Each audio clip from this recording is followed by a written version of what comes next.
Welcome to Hard Script.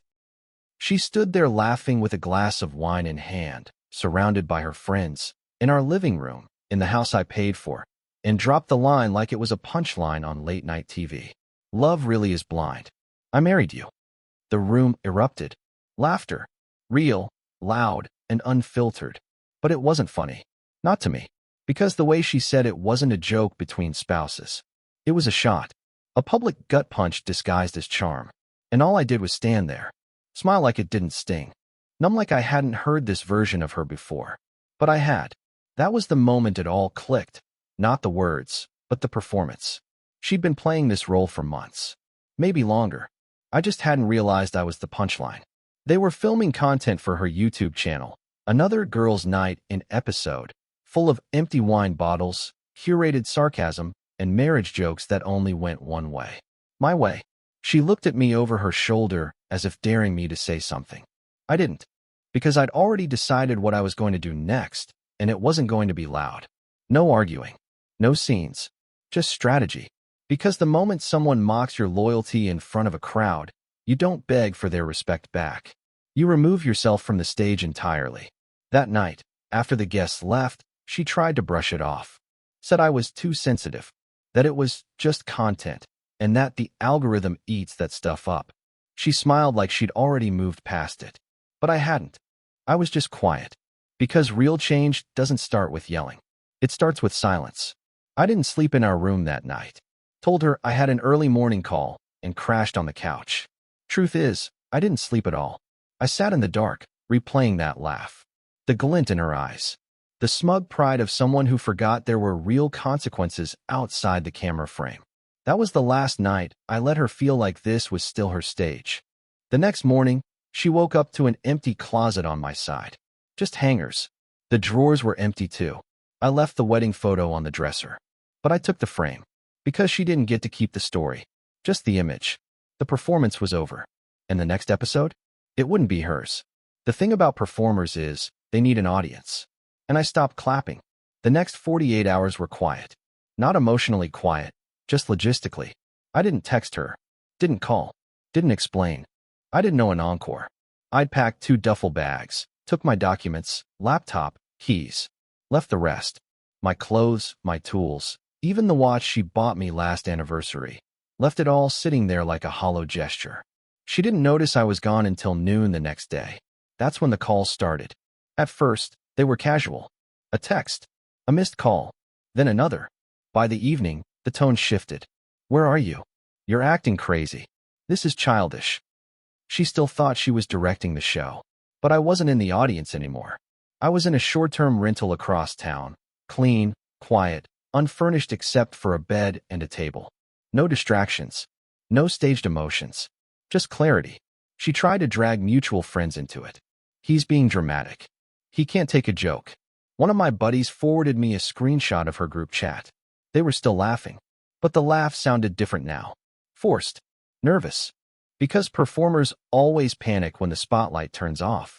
She came home to my side of the bed cold. The drawers empty. Her reflection looking a little too real in the bathroom mirror. And that's when the spiral began. Suddenly, it wasn't funny anymore. She posted a video, some vague, passive-aggressive vlog about people who don't get your humor and men who take themselves too seriously. She kept the tone light.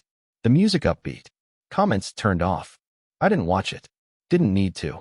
Because I already knew what kind of person needs to broadcast their relationships in highlight reels, but edits out the disrespect. She wasn't mourning the marriage. She was mourning the control. But here's the part she never saw coming. I didn't leave to make a statement. I left because the version of myself that tolerated the mockery was gone. And I wasn't coming back to play a role I no longer recognized. Not even for a final scene. That night, I sat alone with takeout and no background noise. And I realized something strange. I wasn't angry. I wasn't heartbroken. I was weightless. Because when you stop carrying the image someone builds for you, you finally see how heavy it was. She was still performing. Still pretending it didn't affect her.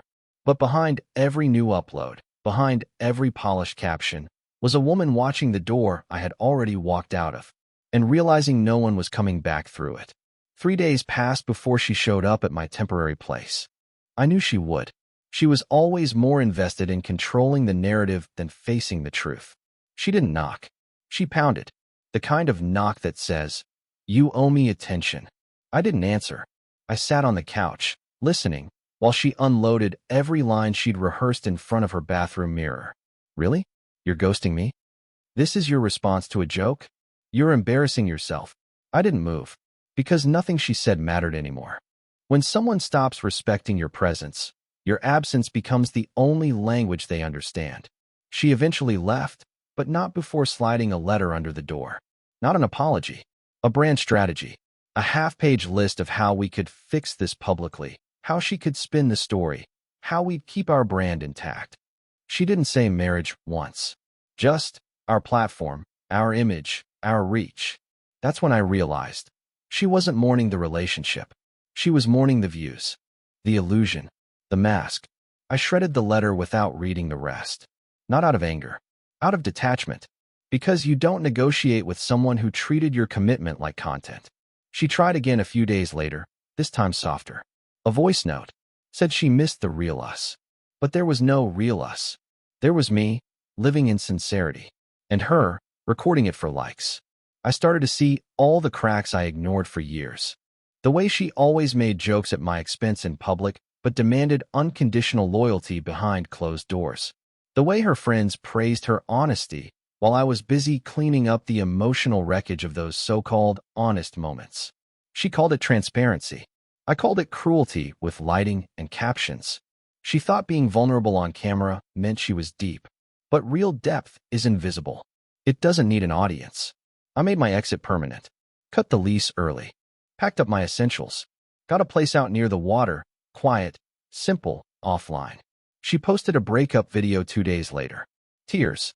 Edits. Melancholic music. She said I disappeared. Said I wasn't man enough to work through it. Said she hoped I found healing. The comments poured in. Sympathy. Outrage. Fans saying I was cold, heartless. I didn't respond. Because when a woman plays victim to the world for a stage she built on your silence, you don't step in to defend yourself. You let her have the spotlight. You just never stand under it again. Her breakup video crossed 100,000 views in a week. She titled it, "When Love Isn't Enough." Black and white thumbnail. Puffy eyes. Slouched hoodie. Soft piano track playing underneath. A perfect storm of calculated vulnerability. And it worked. The comments flooded in like clockwork. "You're so strong for sharing this. He didn't deserve you." This is why men are afraid of emotional women. They just leave. She let them say it. Let them drag my name through a narrative she scripted without my presence. But I didn't bite. I watched in silence from a distance, not out of weakness, but because I knew the truth didn't need defending. And I wasn't about to audition for a role I never wanted. Let her have the applause. Let them call her brave. Let them mourn a version of our relationship that never really existed. What mattered wasn't what they thought. It was what I knew. And what I knew was simple. She mocked our marriage for laughs, then expected me to keep the show going. But I don't perform for pity.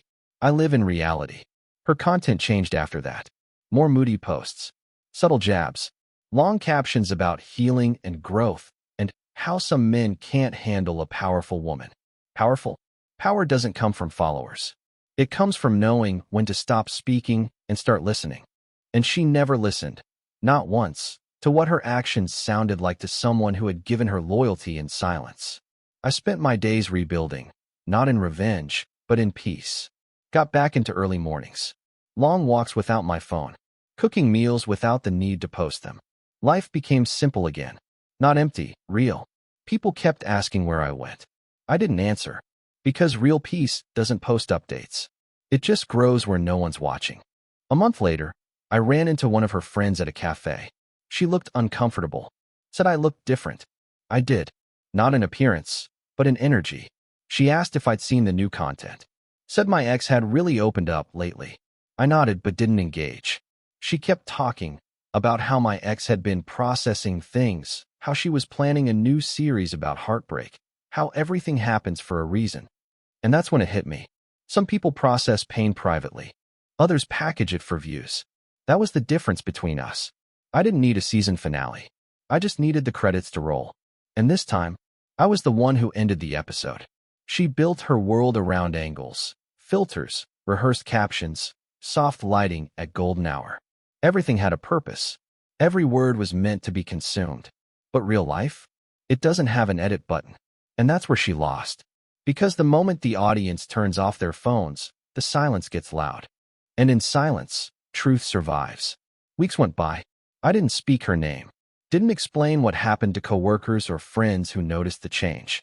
I didn't know them a highlight reel. I owed myself peace. There was no fanfare. No second thoughts. Just distance.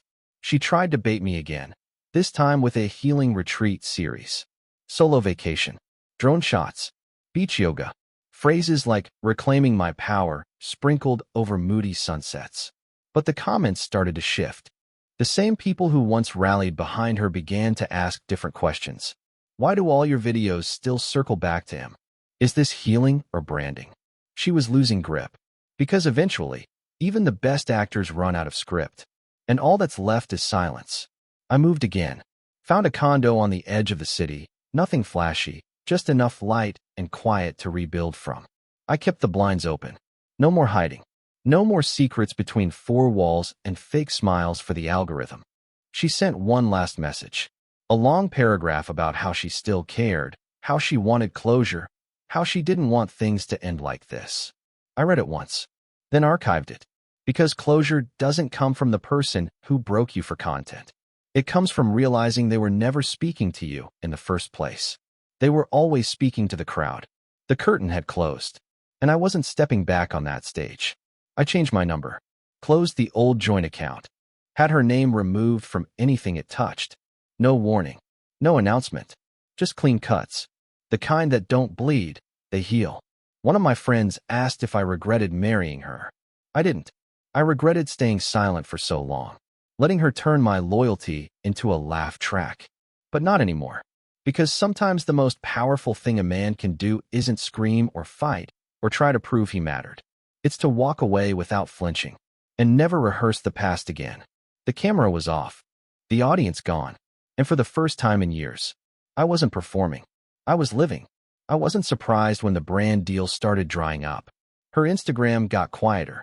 No more sponsored tea cleanses or travel collabs. Just filtered selfies with vague quotes about new beginnings. But beginnings don't start on social media. They start when you stop trying to be seen and start learning how to be still. I never responded publicly, never corrected the narrative. That wasn't my job. Because when a man moves in silence, people eventually notice he's not begging to be understood. They just wonder why he's not around anymore. She posted a raw and unfiltered video one day. No makeup, dim lighting, soft crying. She said, I never thought he'd just leave. But I did. I left the moment she made our life a joke for strangers. Not with yelling, not with accusations, just space, and the kind of stillness that rattles people who depend on chaos. She reached out again, through a mutual acquaintance this time, asked if we could talk, said she was finally ready to listen. But I didn't need a conversation. I needed my peace, and I already had it. What would we even say? Hey, remember when you laughed at me in front of your audience like I was a meme? Remember how I stood by you while you chased followers, but lost the one person who actually showed up? She called it content. I called it goodbye. There's a scene I keep coming back to in my head. Right after we got married, we went to this quiet cabin in Vermont. No cell service. Just cold air, coffee, and books by the fireplace. She said, this is my favorite version of us. And for a second, I believed her. But now I realize that was the version without cameras, without followers, without the pressure to turn love into leverage. Maybe she meant it then. But somewhere along the way, the audience became more important than the intimacy. And once that shift happens, once someone starts performing for everyone but you, there's no rewinding the tape. So I let the tape run out. No edits. No dramatic final message. Just distance. Permanent and intentional. She's still online. Still trying to pivot. Single life empowerment. How to glow up after heartbreak. All of it carefully packaged for clicks. But there's a hollowness now. You can feel it, even through the screen. Because when the man who knew your real laugh is gone, and all you're left with is an echo from strangers, it's not healing. It's haunting. And me? I stopped watching. I stopped caring. I stopped rehearsing the past. Because I wasn't her co-star anymore. I was the man who rewrote the ending. The thing about silence, it has weight. Not the kind that drags you down. The kind that grounds you. Makes you steady. Untouchable. I didn't block her. I didn't stalk her pages. I didn't even save the messages she sent after the collapse. That's what confused her the most. Because in her world, everything needed a reaction. No reply? That was the ultimate betrayal. She thought silence meant weakness. But silence, real, intentional silence, is what you use when you're done playing by someone else's script. I wasn't angry anymore. I was just done. She didn't understand that. Because to her, everything was recoverable with a good enough story. But not this time. A friend of mine ran into her at a gallery opening. Said she looked like she was performing again, laughing too hard, standing too close to some guy she probably didn't even like. Said she looked over her shoulder twice like she expected me to be watching. But I wasn't. The version of me that used to care was buried. Not bitter. Not broken. Just no longer interested. She had tried to turn our relationship into entertainment. Tried to mold my loyalty into something bite-sized for her viewers. But in the end, the performance cost her the only person who stayed when the lights were off. She uploaded another video the following week. Something about what self-love really looks like. But you could tell it wasn't landing. The likes were there, but the engagement wasn't real. People were catching on. They weren't connecting to her words anymore. Because the pain she tried to sell looked too polished. Too scripted. It's hard to believe someone's hurting when their heartbreak has a production team. I saw it coming. Eventually, people crave authenticity. And when they figure out the truth behind the filter, the views disappear. Just like I did. And in that space where the applause used to live, all she had left was the echo of a man who no longer played his part. I didn't feel victorious. This wasn't revenge. This was liberation. From the need to explain myself. From the pressure to fix something that only looked whole from the outside. I stopped measuring my days by how quiet she was. I started measuring them by how at peace I felt.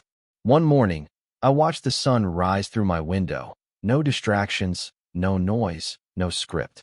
And for the first time in a long time, I realized. I wasn't waiting for the next scene. I was finally living outside the frame. It happened quietly. No dramatic reveal, no viral post. Just a DM from someone I barely knew. She's not doing well, it said. Thought you should know. I didn't reply. Not because I didn't care, but because I no longer needed to witness her unraveling to feel whole. Still, the curiosity lingered. Not the toxic kind. Just a quiet, human question. So I looked. Her page was still there, but different now. The polished glow had dimmed. Her captions got shorter. The comments, fewer. She wasn't hiding, but she wasn't selling anymore either. The cracks were showing. One post caught my eye. A photo of a sunset, captioned, "Some things can't be undone." That was the first time I believed her. Because that line didn't sound like marketing. It sounded like regret. I closed the app and went for a run. It was warm outside, the kind of heat that pushes sweat out of you before your mind catches up. I used to run to escape. Now I ran to stay. Every block I passed felt like a version of myself I'd shed. Every breath was mine again. No script. No audience. No need to perform strength. I simply was strong. A few nights later, I bumped into her brother at a bar. He looked surprised. Said I looked good. Relaxed. Clear. Then he dropped his eyes and told me she'd been asking about me. Quietly. Regretfully. She knows she messed up, he said. I didn't respond. What was there to say? She didn't lose me the night she mocked me in front of her friends. She lost me the moment she turned our intimacy into a joke and expected me to laugh. She didn't understand then, but now, maybe she does. That the quietest exits often echo the loudest. Because when someone who loved you deeply goes silent, that silence becomes deafening. I walked home under the streetlights, feeling a kind of calm I hadn't known in years. There was no part of me that needed her to hurt. I didn't want revenge. I didn't need closure. I just needed space. And I had it now.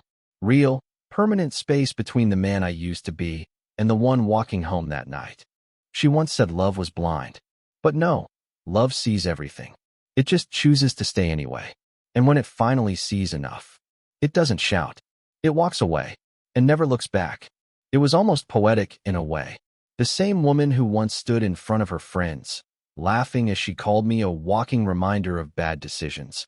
was now slipping quietly into her own kind of silence. And this time, there was no one left to applaud. I heard from a mutual friend that she'd taken a break from social media. Something about needing to reset. Said she wasn't inspired anymore. But I knew what it really meant. The crowd was gone. And without a stage, she had nothing left to perform for. I wasn't angry. I didn't feel vindicated. What I felt was clarity. The kind that only shows up after you've walked through fire and realized it didn't burn you. It just burned off what you never needed. She had mocked me because it was easier than admitting what she feared. That I was real, and she wasn't ready for that kind of reflection. See, when you spend years building a life around being admired, the one person who sees through you becomes a threat. I wasn't a threat. I was a mirror. And she hated what she saw when I didn't flinch. That's why she made me the punchline. It was the only way to keep control of the narrative. But now, there was no narrative. Just real life. And she wasn't built for that. A month later, I ran into one of her old friends at a bookstore of all places. She looked surprised to see me. Said she thought I'd moved across the country or something. I told her, no, I just moved on. She laughed, but it was awkward. Said my ex had been quiet lately. Sad. Not herself. That part made me pause. Because if she was finally meeting the version of herself that didn't have an audience to play to, then maybe, just maybe, she'd grow from it. But that wasn't mine to witness. Growth doesn't always need witnesses, especially when you've already outgrown the need to stay and see what happens next. I wished her friend well, paid for my books, walked out into the cool afternoon light. And in that moment, I realized something powerful. The final chapter isn't about who hurt more. It's about who healed in silence and never needed to prove it. She had her show, her spotlight, her applause. And when it all faded, so did the mask. But me? I wasn't acting anymore. I had no lines to remember, no scenes to rehearse, just peace. And that was something no audience could give me. Only I could write that ending. She once said, "You'll never leave. You need me more than I need you." It wasn't a threat, just casual arrogance. The kind that grows when someone confuses being followed with being irreplaceable. But she was wrong. I did leave. Not just the apartment. Not just the shared life we faked for the world. I left the role she cast me in. The quiet, dependable guy who absorbed the blows and smiled for the camera. The man she could mock in front of her friends, knowing I wouldn't break the illusion. But illusions don't last forever. And neither did my silence. Because silence, when it's born from strength, not fear, isn't weakness. It's power. Real power doesn't need an audience. It doesn't need a final word. It just moves forward. I moved forward. One night, long after I thought this chapter was closed, I heard a knock at the door. I didn't expect anyone. I opened it slowly. There she was, hair tied back. No makeup. No camera in sight.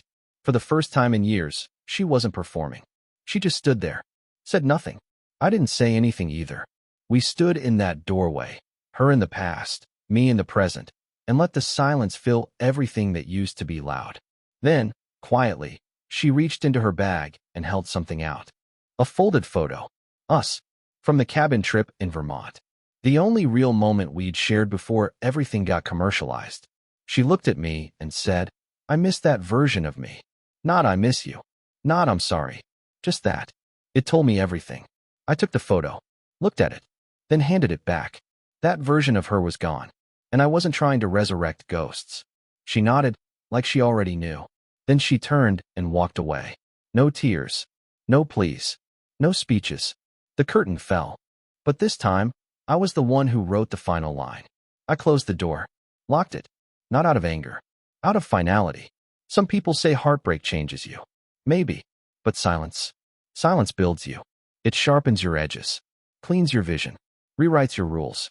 And when it's over, when you've rebuilt in the dark and returned to the light, you don't clap back. You don't gloat.